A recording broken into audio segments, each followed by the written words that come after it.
You can go ahead, Jill. Okay, so can you hear me? Yes, I can. Okay, perfect. So welcome everybody to this evening's Fellows Gecko, which is of course hosted by the GI Foundation in association with Project Echo of the University of New Mexico. It runs, as we know, every second Monday at 6 o'clock. Please, the chat will be open for questions, so if you have anything, feel free. Otherwise, please ask in person. And so today we're going to discuss acute severe ulcerative colitis, and the fellow that's presenting is Shaun from KZN.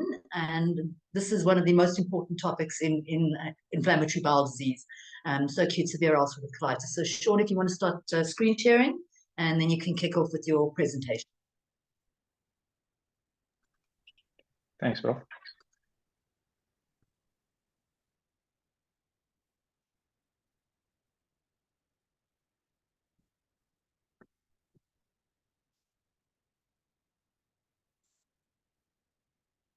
Okay, can you see my slides? Yes, we can. Go ahead. Make this smaller so I can see. Okay, good evening, everyone. This evening we're going to be speaking about acute severe ulcerative colitis, abbreviated as ASUC, as we continue to talk. Our facilitator is Professor Joe Watermeyer.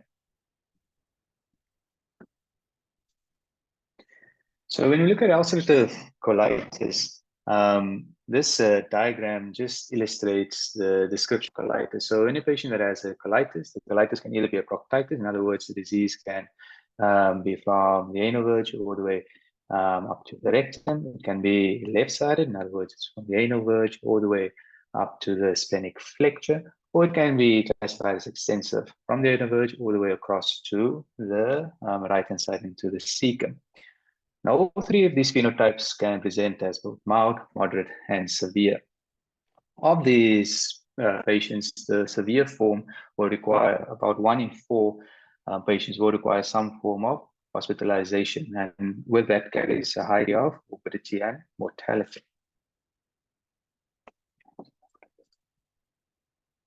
Back, skip the slide. So acute severe ulcerative colitis is defined in simple terms as having 6 or more loose stools. There has to be blood, and it has to happen frequently every day, and there has to be evidence of systemic toxicity. The conventional diagnosis of acute severe ulcerative colitis is historically based on the Truelove and Witts criteria, which we'll get into it later. There's a considerable amount of morbidity associated with the diagnosis of acute severe colitis, and this increases after 2 or more exacerbations, with the colectomy rate increasing to about 30% in all patients that present with acute severe colitis. Up to 1/5 of patients will have a colectomy after the first event. And if you look at the colectomy-free survival rates at years 3 and 5, there is a tapering down of colectomies the longer the disease persists. However, in recent years, due to improvements with diagnostic models and early intervention and recognition of therapy and in these patients, the overall mortality at 3 months has decreased to around 1% at 1 year.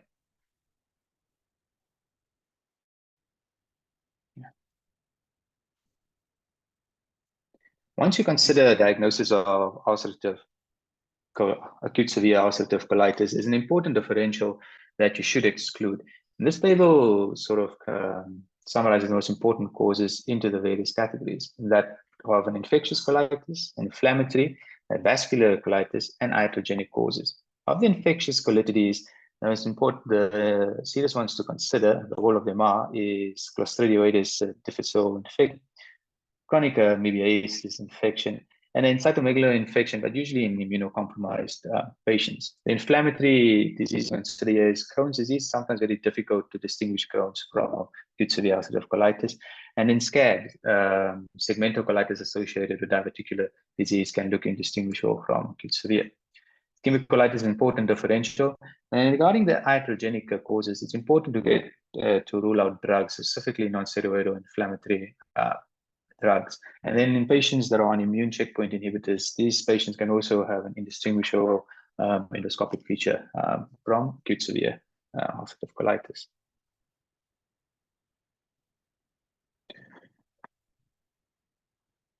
The general principles to consider for the management of acute severe colitis is you want to arrive at a swift diagnosis, and the reason for this is to decrease the colectomy rate. The tools you have in doing that is by adhering to the Truelove and Witts criteria and certain laboratory tests.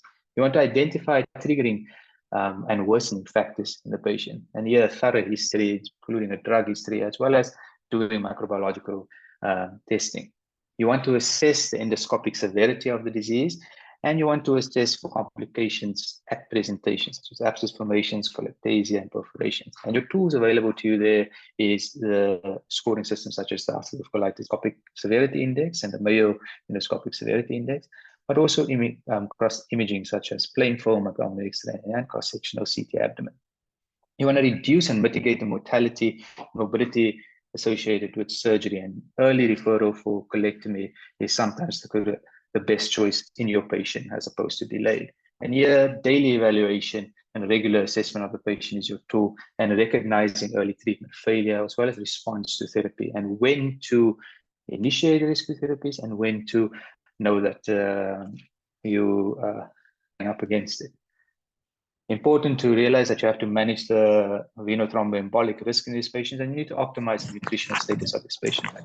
Your tools available to you there is the use of low molecular weight heparin, nutritional assessment, especially with high caloric intake and managing the caloric intake for the patient. If you think about acute severe ulcerative colitis, you should be thinking about in a structured decision pathway. There's key moments in the management of the patient that specific things need to happen. So you want to have a firm diagnosis, the correct diagnosis to initiate the decision pathway. And then there's a set amount of things that you want to do on day one for the patient. An early initiation of these therapeutic interventions on day one can reduce colectomy rate. Once therapy has been initiated, you want to give therapy time, but at day 3, again, you need to make a decision. And here, assessment of the patient's clinical status with regards to, does your patient require rescue therapies, or has your patient responded to first-line therapy and you can now move on to maintenance therapy post-acute event. Important to remember that during this process, from diagnosis all the way up on to day 3, continually you will be assessing the patient for the need for colectomy, and you should not delay that decision. Come to the diagnosis. Truelove and Witts back in 1955 described certain parameters in patients that they observed that had colitis, and these patients had increased colectomy rate in their model. What they found was that in patients that had more than 6 bloody stools, that had a heart rate of more than 90, that had a temperature of more than 37, a decreased hemoglobin of less than 10, and an ESR of more than 30, these patients had a probability for colectomy at that admission about 85% of cases. Later in the late 1980s, Oxford added to the criteria the CRP criteria of CRP of more than 30. So just some, this is not the table from the original article by Truelove and Witts. This is just a modified table.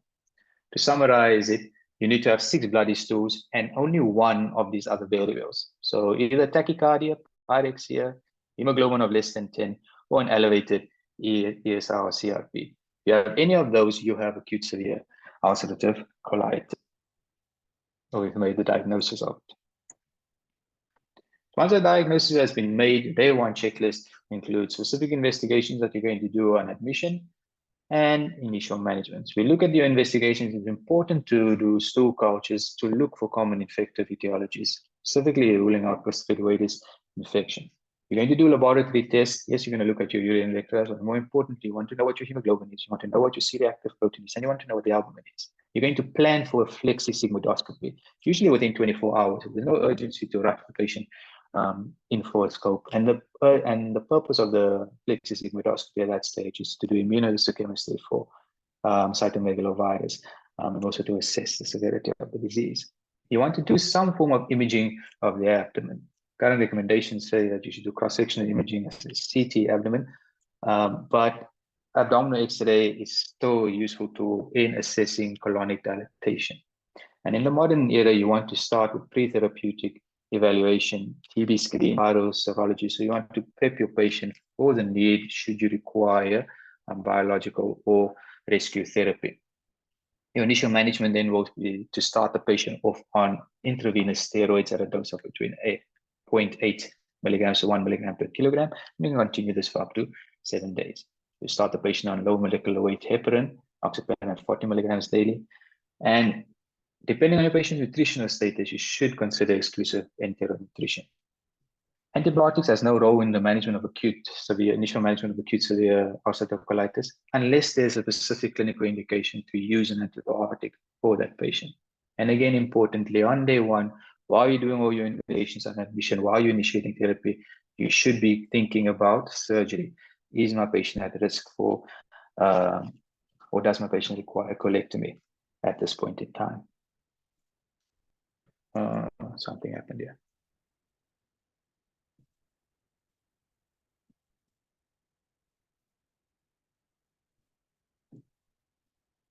Sorry about that.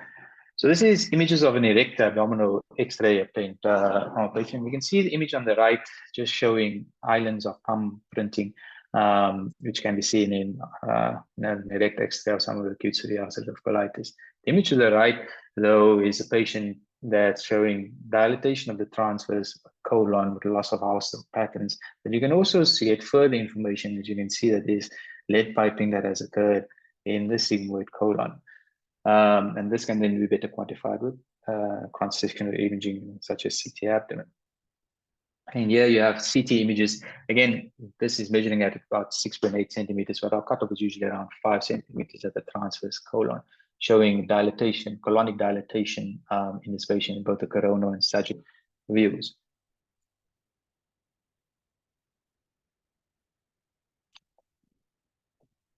Before you go ahead with actually doing the endoscopic evaluation, there's two endoscopic assessment methods that we'll discuss. The first one is that of the ulcerative colitis endoscopic index of severity. Now, the ulcerative colitis endoscopic index of severity has three aspects that characteristics that it looks at. So it looks at vascular pattern, it looks at bleeding, and it looks at erosions and ulceration. And it allocates a score to that abnormality. And the maximum score of 3, 2, 4 vascular pattern.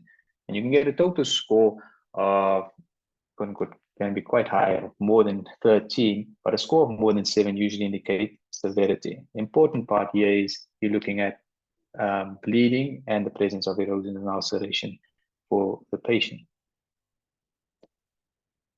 A score that people are mostly familiar with is the Mayo endoscopic score for ulcerative colitis.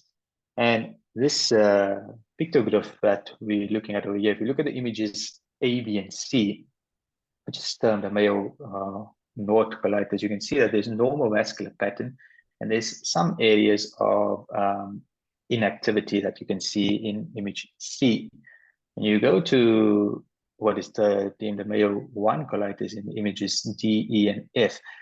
In images D, E, and F, you can see image D as mild disease with just erythema.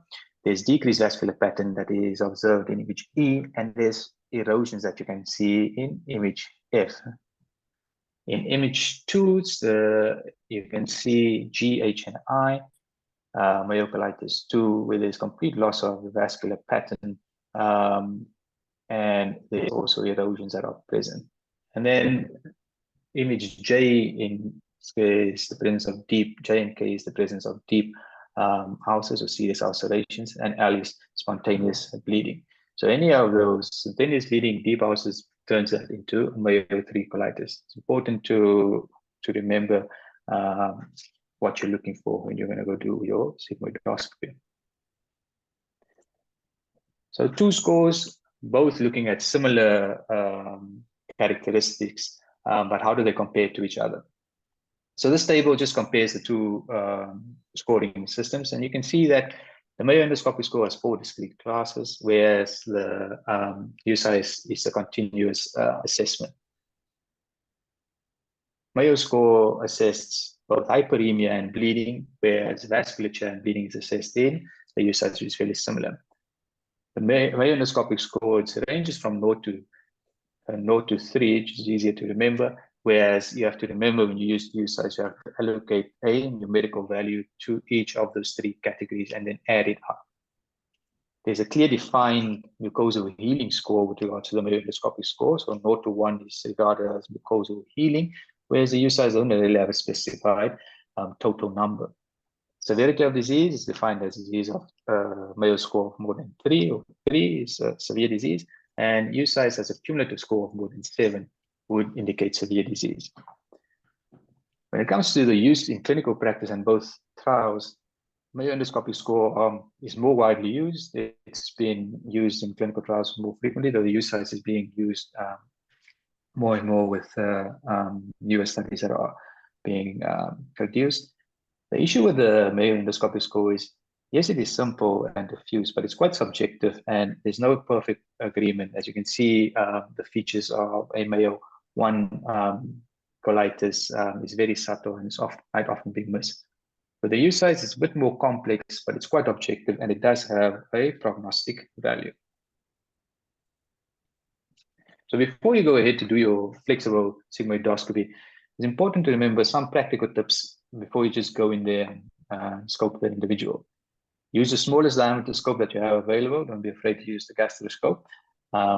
Use CO2 instead of air, and the idea is to use minimal to no insufflation in these patients. And you got to remember, what is your purpose for doing the sigmoidoscopy?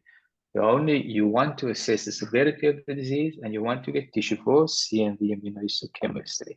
That's it. That's all you want to do. So it's go in there, do what you need to, and leave, and avoid retroflexion within the rectum in these patients due to the friability and risk of perforation at sigmoid. This is just images of a patient that we recently had in our unit, and you can see this patient at the rectus-sigmoid junction has this deep ulceration of Mayo 3 colitis with spontaneous hemorrhage being shown in the image to the right.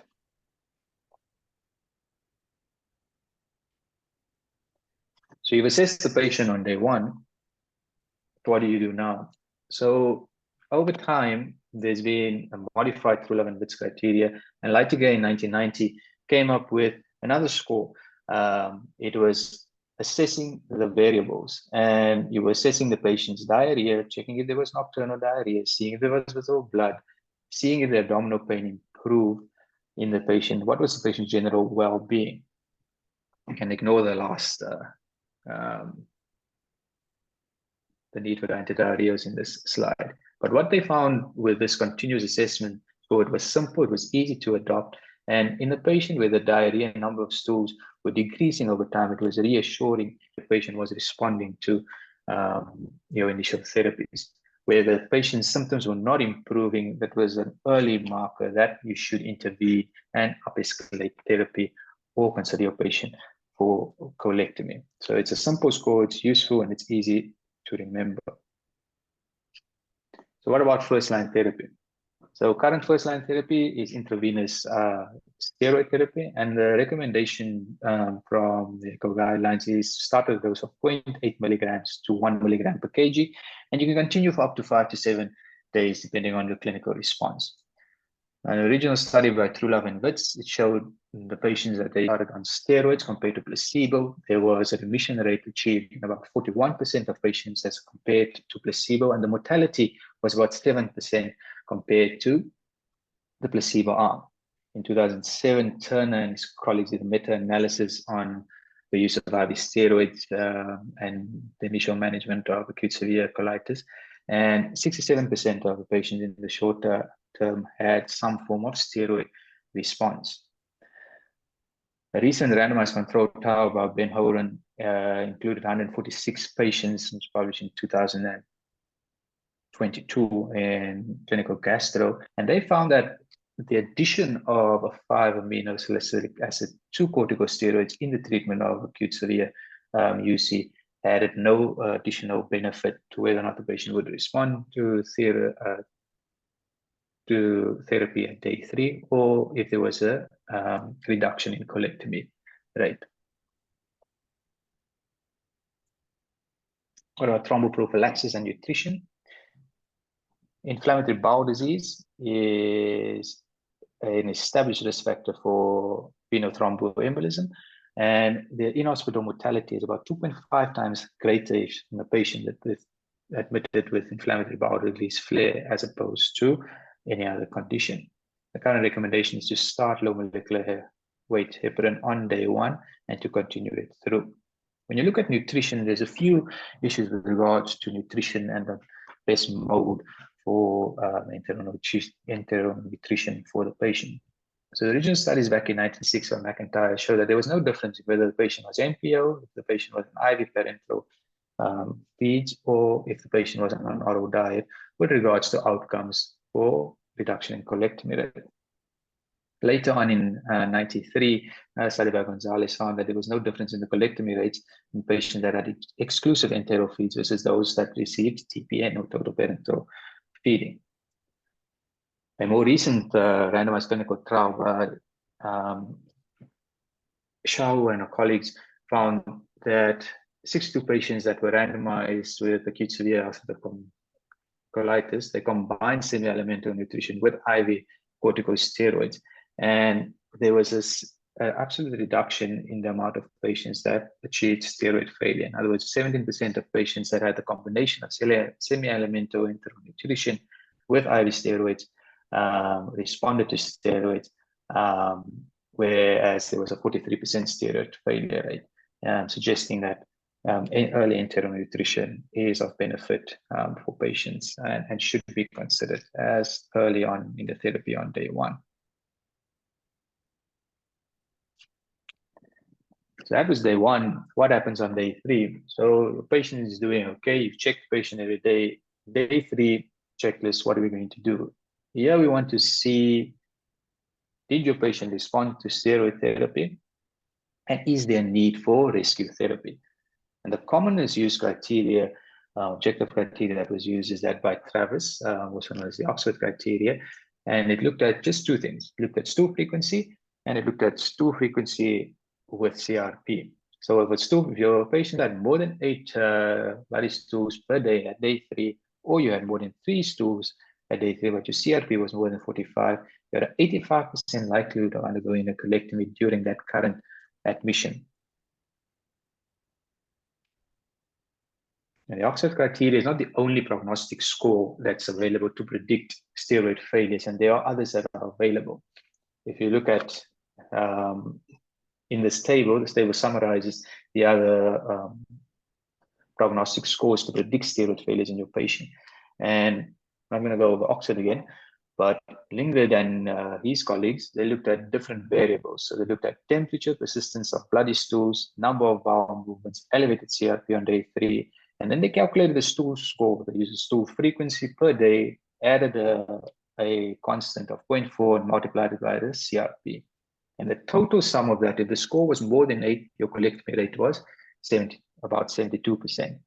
Owen and his colleagues also tried to devise a new modified score, and they looked at the mean stool number on the first 3 days, and they allocated a numerical value to it. They looked at the albumin if it was less than 30 grams on admission, and they looked at colonic diameter if it was more than 5.5 centimeter on a plain abdominal X-ray.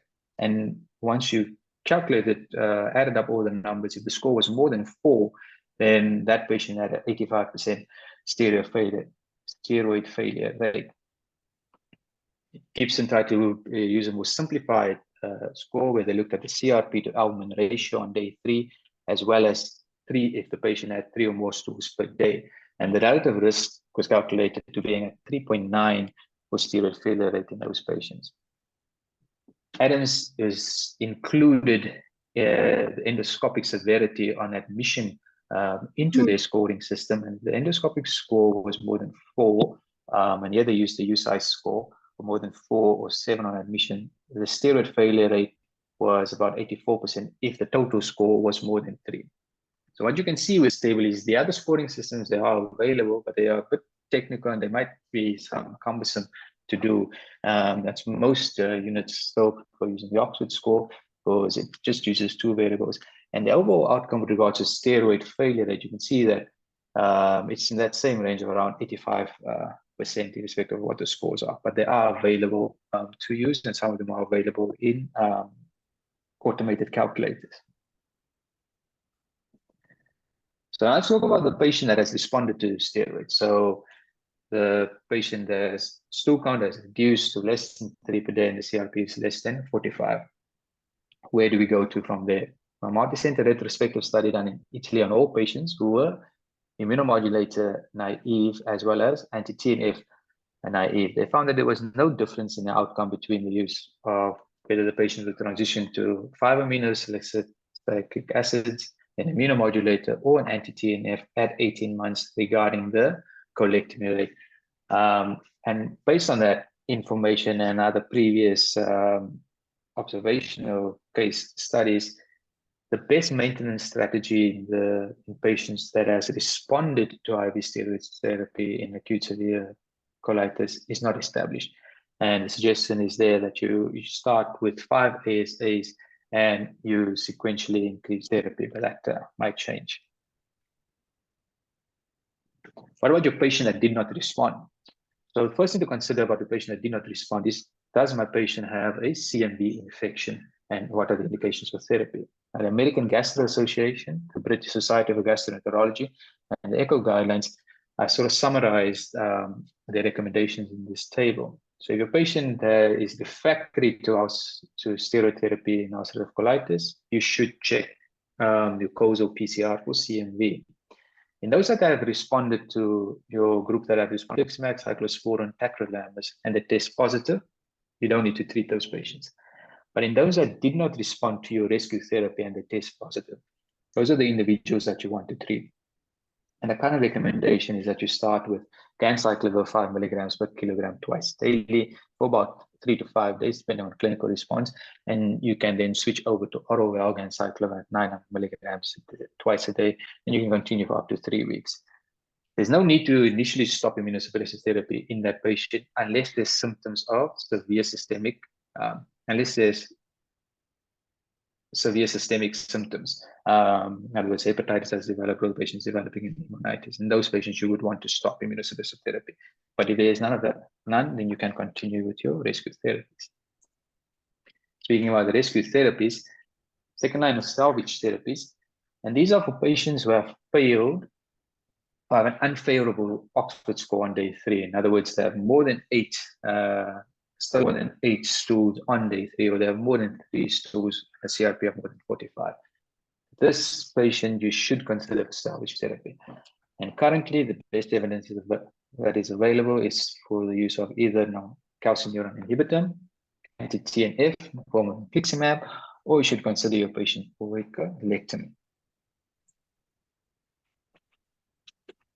Regarding the calcineurin inhibitors, the current recommended dose for the calcineurin inhibitors is about 2 milligrams per kilogram. Any dose higher than 2 milligrams per kilogram up to 4 milligrams per kg. These are the patients that have an increased risk for side effects related to the calcineurin inhibitors. And most of the case studies that have been done on calcineurin inhibitors has shown that the 2 milligram per kg is non-inferior to the 4 milligram per kg. So therefore, the recommendation is at 2 milligrams per kg. Initially, it was mainly used as a bridging therapy to azathioprine in the early 90s and even to the late early 2000s. However, due to the large number of patients being exposed to already immunomodulator therapy or biologics, a lot of new data has emerged regarding bridging to other biologics with the use of calcineurin inhibitors. In other words, you use calcineurin inhibitor and then you switch over to one of the other newer biological agents.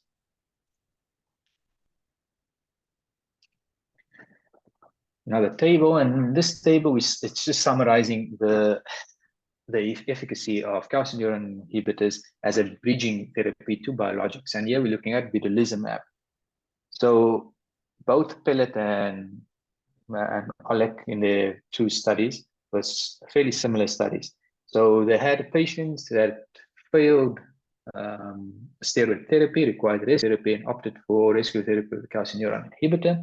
And they started that 2 milligrams per kg or for orally, and they used therapeutic drug monitoring. So the target range for the calcineurin inhibitor was 150 to 250 milligrams per liter.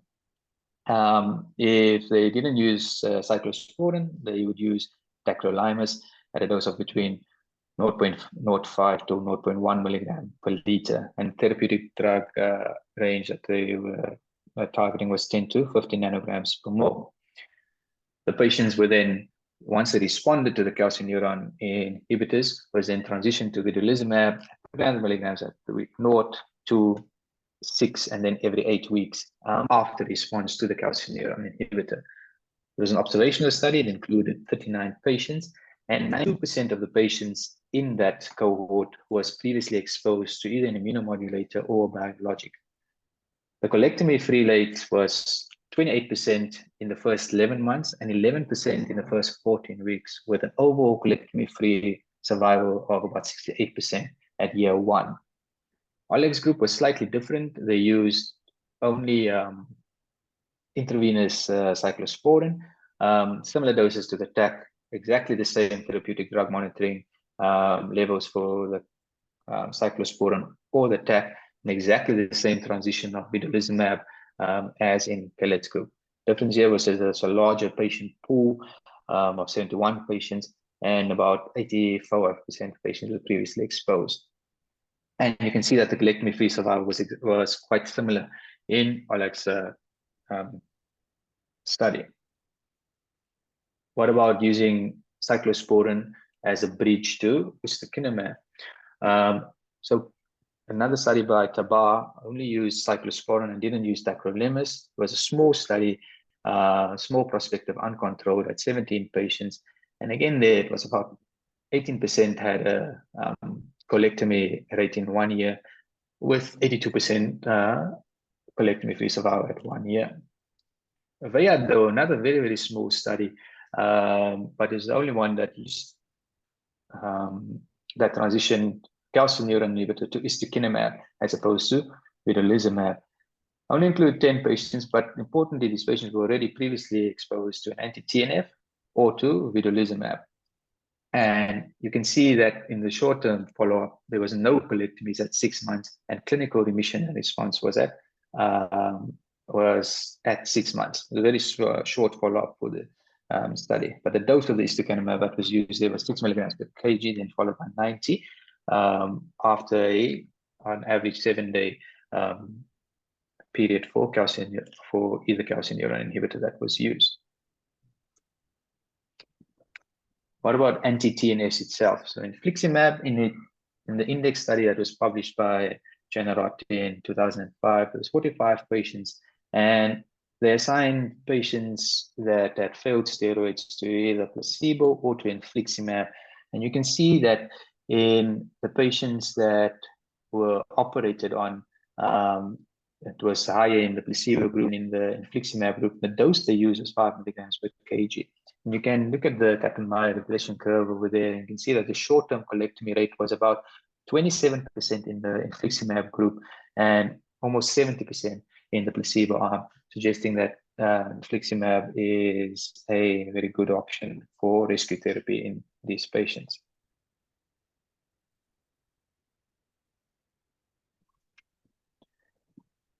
And then the question then remains is, do I use infliximab or do I use cyclosporin? And what is the consideration of both?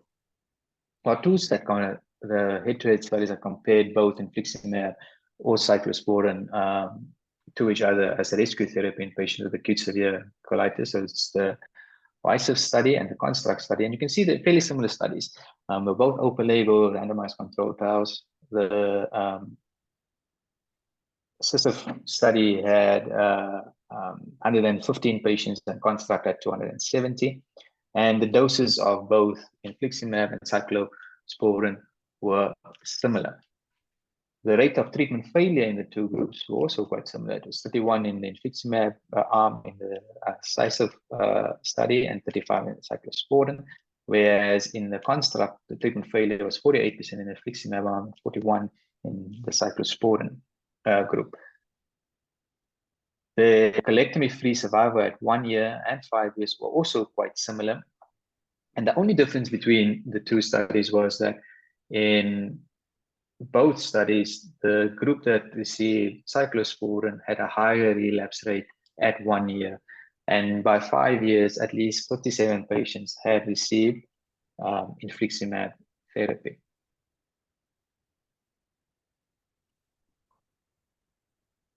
What about third line or sequential therapy?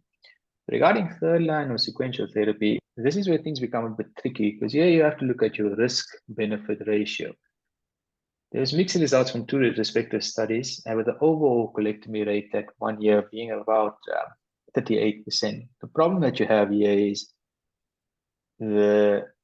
you have an option of colectomy, and by suggesting sequential third line therapy for these patients, you are delaying time to colectomy, and the longer you delay colectomy in the acute severe colitis, the worse the morbidity and mortality associated with those patients, because those patients would have been on longer term steroid therapies, which does confound surgical outcomes. So this conflicting data prompted ECHO to recommend that colectomy should be preferred over sequential therapy. However, there's still a role for sequential therapy, but it should be done in an expert IVD based center, and you should know when to call it quits and do a colectomy to the benefit of the patient. But you should not be considered in a non-expert center. And speaking about the colectomy, what are the indications for colectomy in these patients? So from day 1 all the way through to day 3 post-rescue therapy, if there's toxic dilatation with impeding perforation seen either on abdominal X-ray or cross-sectional imaging for these patients, you should refer the patient for colectomy. If there's evidence of intestinal perforation, if there's a massive hemorrhage that's occurring, and these patients with this sort of long-standing or intractable colitis, you should offer patients colectomy as opposed to persisting with rescue therapies with a low response rate. What about tofacitinib and its use in acute severe ulcerative colitis? Tofacitinib is a JAK inhibitor, JAK kinase inhibitor, it's sort of pan-JAK inhibitor, and Bernstein first noted the effectiveness of using high-dose tofacitinib, about 30 milligrams in a retrospective cohort study. They then performed a further retrospective case control study in biologically experienced individuals. They split that 30 milligram dose into 10 milligrams 3 times a day, and they found that at 90 days, that 30 milligram, 10 milligrams 3 times a day was protective against colectomy with a hazard ratio of 0.11. Similar results were reported by other retrospective case control studies by Bakuma and Kotani, suggesting that there's potentially a therapeutic effect for your small molecules in the treatment of acute severe ulcerative colitis. However, to date, no prospective studies have been completed or resulted yet. So the 2 ongoing prospective open-label studies, the TRIUMPH study and the TACOSA study, is currently ongoing, and it's looking at tofacitinib as a therapy for acute severe colitis. The TRIUMPH study stopped its starter collection in June 2023, so the data for that should be available later this year or early next year. And the TACOSA study, they have not started recruiting patients to the study.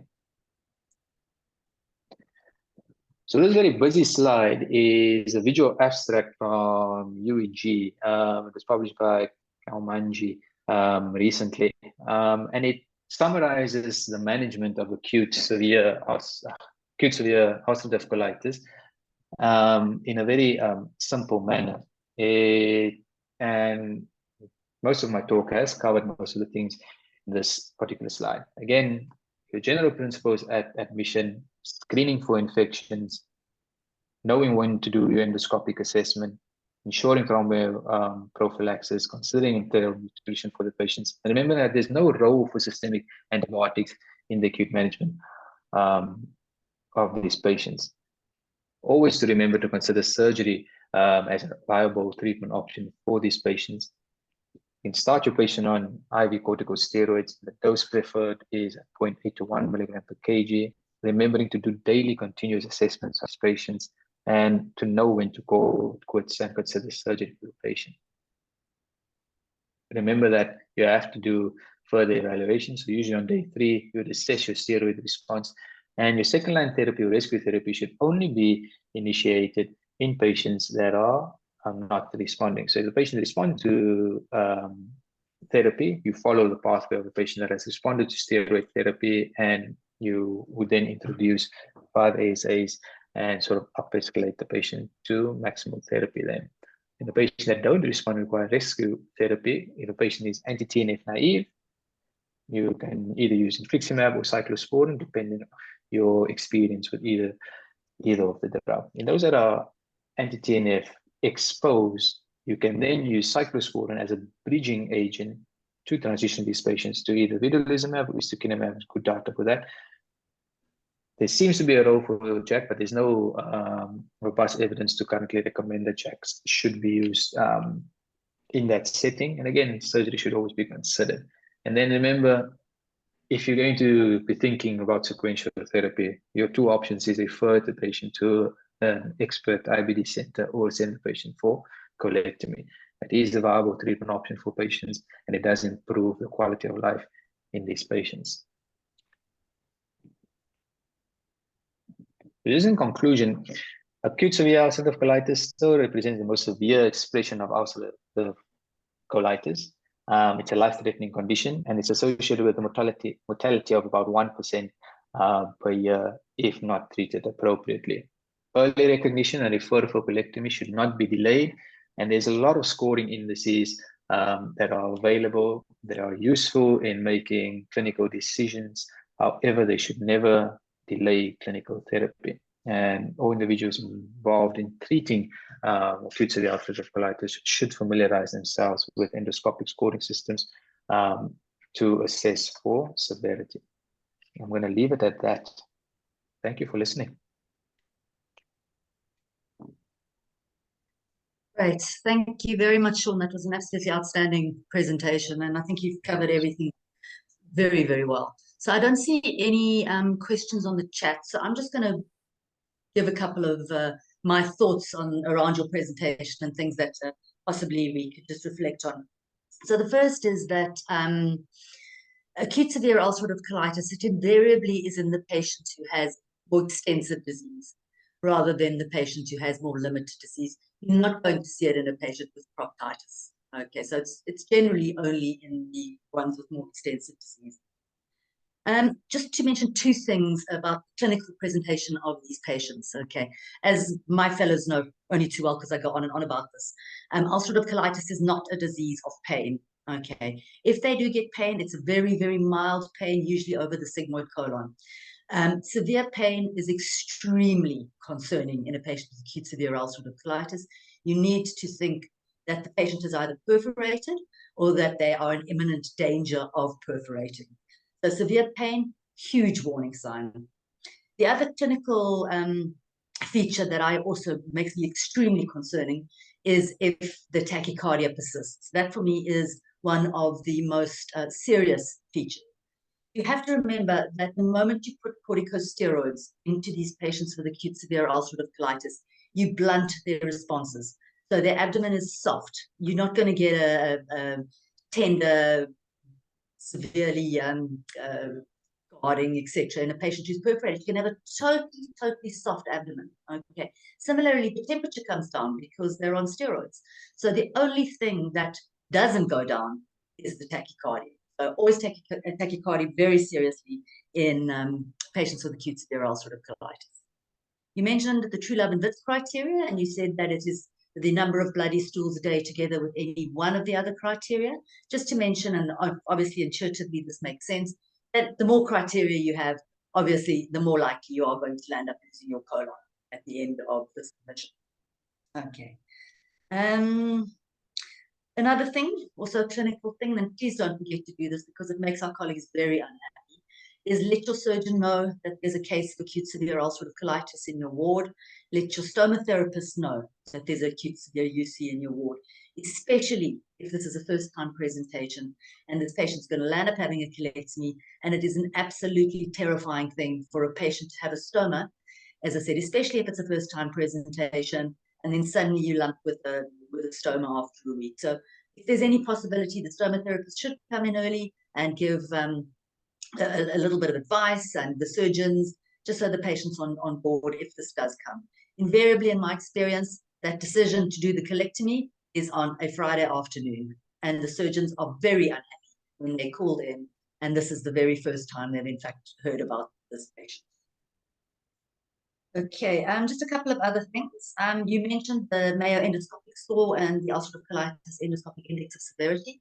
So the reason that uh, the UCEIS was developed was because the main problem with the Mayo score is friability. Okay, and friability is what really defines a Mayo 2. All right, and friability is exceptionally subjective. What does it mean? You know, is it bleeding when you touch the mucosa? Exactly what is friability? So the UCEIS does not include friability. So that's the main difference. But the Mayo score is so easy to use. And I think, yes, it's not perfect, but it's the simplicity of it just makes it the one that I think everybody will use. Just another thing, the definition of mucosal healing, this has changed. Okay, it's no longer what it was in the past. When we talk about mucosal healing in ulcerative colitis, we're referring first of all to endoscopic healing, which is a Mayo endoscopic score of 0, as well as histological improvement. So mucosal healing, no longer just endoscopic and histological. All right. So this is different from endoscopic remission, which is a Mayo 1 without histological remission. Okay, I see a question before I move on. So the question is, if I can find it. Okay.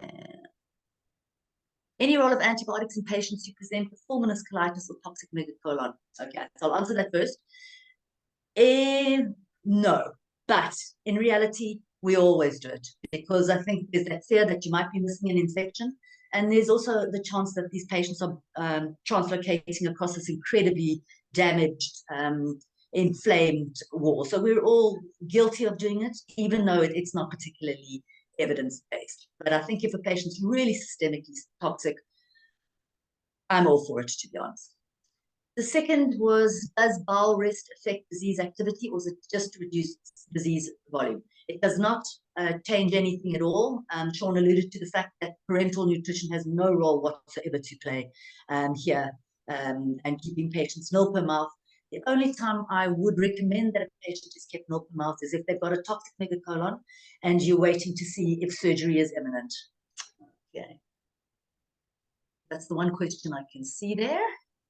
Okay, just a couple of other things.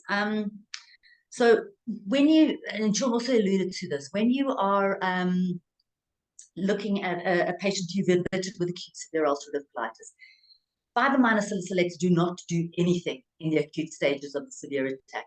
And what they do, in fact, in about 5% of patients, they can give you a paradoxical diarrhea, which makes things very confusing. So certainly don't start them for the first time during an acute severe attack. But of course, once they've recovered, again, as Shaun said, 5-amino salicylates are a very acceptable treatment for then going forward with maintenance therapy. Okay. The one thing I really just, for me, is the most important take-home message of this session is that do not procrastinate with these patients. You need to make a call, and you need to make a call early whether the patient has failed corticosteroids. Carrying on and on, let's just try one more day because the patient's looking a little bit better today. It's not the right thing to do. Make a call on day 3, and we still use the Oxford criteria because they're the simplest, quite frankly. And it really doesn't matter what criteria you use, just as long as you are having the thought process, has this patient failed corticosteroids? Because I now need to move on. The main reason being is that once they fail steroids, just prolonging this process, you're going to land up eventually sending a steroid-saturated patient to surgery. And that's where all the complications arise. Okay. So make your call as early as possible, day 3, and then make your decision.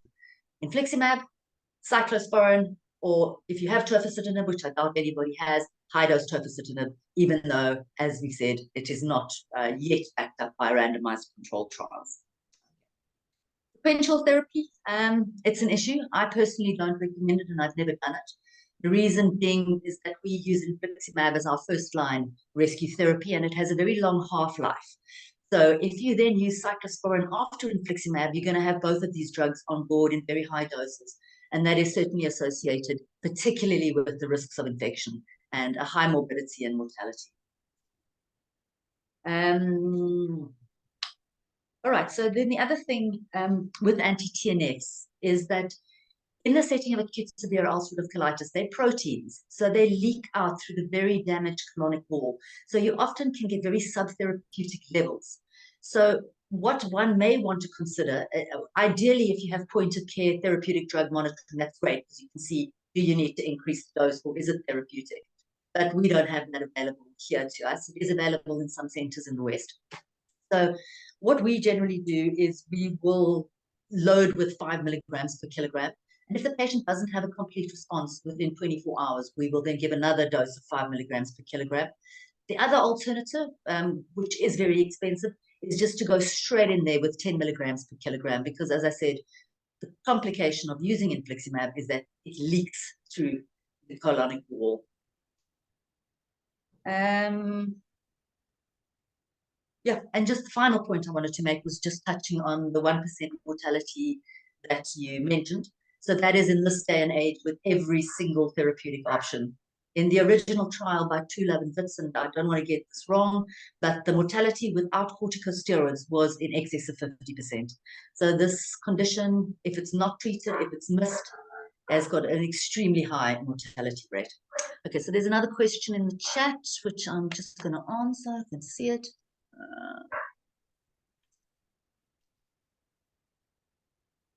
Any role for FMT in acute severe ulcerative colitis? No. It's just simply too dangerous at this point. I mean, you've got a really short window of opportunity to save this colon. I think it would be reckless. It has been done, and there are case reports which seem to show that it could work. But I certainly think that this is not the right thing to do until there would be compelling evidence to that strategy. Shaun, any other comments you'd like to make or questions that you would like to ask me?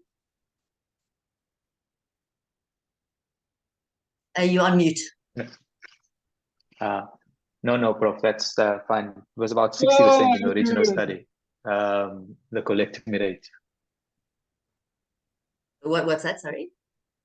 The colectomy rate in the original study by Trula was about 60%, 59 point something. It was quite high in those patients. Very high, exactly. So yeah. it's probably the most lethal condition that we manage in an acute setting in inflammatory bowel disease. I'm not talking about the rest of gastroenterology, but in IBD, it's, as I always say when I'm teaching, it's our equivalent of meningococcal meningitis. Don't mess around. Get those steroids in as quickly as you can. Any other questions from anybody? I've sort of covered everything that Shaun did, and I think Shaun did an absolutely superb job. Really absolutely superb, as good as any presentation I've ever heard on the subject. So thanks for that. It was really good. Anyone else like to comment, ask a question? Right, Nassif. Yeah, I have to.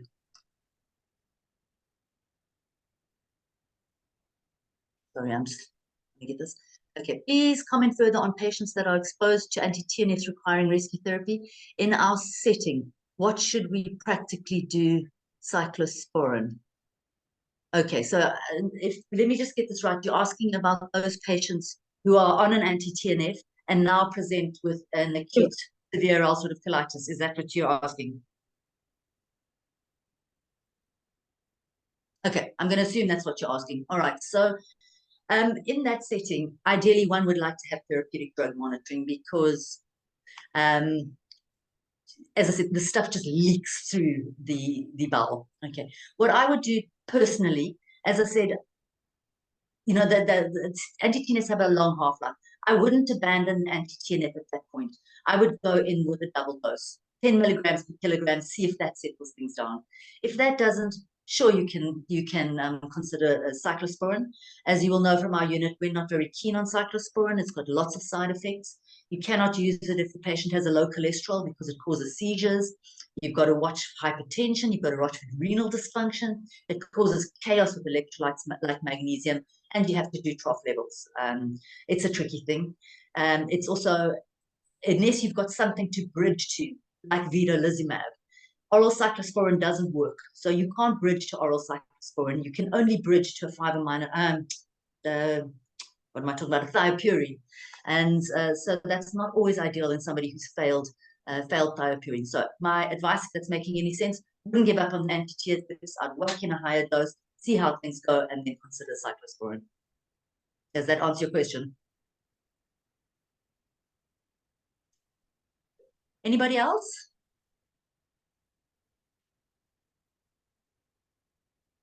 Nope. Okay. So I think this is one of those subjects, very easy to know everything there is to know about acute severe ulcerative colitis, and you really should, because it's an entirely preventable cause of death in our patients. And, I think it's even 1% is way too high mortality rate for a condition that we know. Surgery, yeah, absolutely. It'll save the patient's lives. And I always end with my presentation on acute severe ulcerative colitis saying it's about saving lives, not colons. Okay, so in that case, I'm just going to end off. I just need to find my phone, which had the intro, etc. on it. So I'm just going to have to wing it. So thanks very much to the GI Foundation and to ECHO, University of New Mexico. And thanks very much to Shaun, of course, for such a brilliant presentation. I think it was really outstanding. And I hope everybody enjoyed it, and have a great evening. And we'll see you in 2 weeks' time, I believe. Just to advertise in 2 weeks' time, Jill, I'm not sure if you remember, the topic is pouchitis. Okay, fantastic. And the presenter is Hassan Ismail Hassan. Perfect. I might actually ask Adam Buttal or one of our surgical colleagues to be on, because they deal with pouchitis quite a lot, because they're quite protective of their pouches and quite like to keep them close. So I'll see if he can join us, which I think would be great. Okay, everybody will have a lovely evening, and I'll see you in 2 weeks' time. Thank you, Prof. Great. Thanks, Anne. Thanks, Good everyone. night, everyone. Cheers.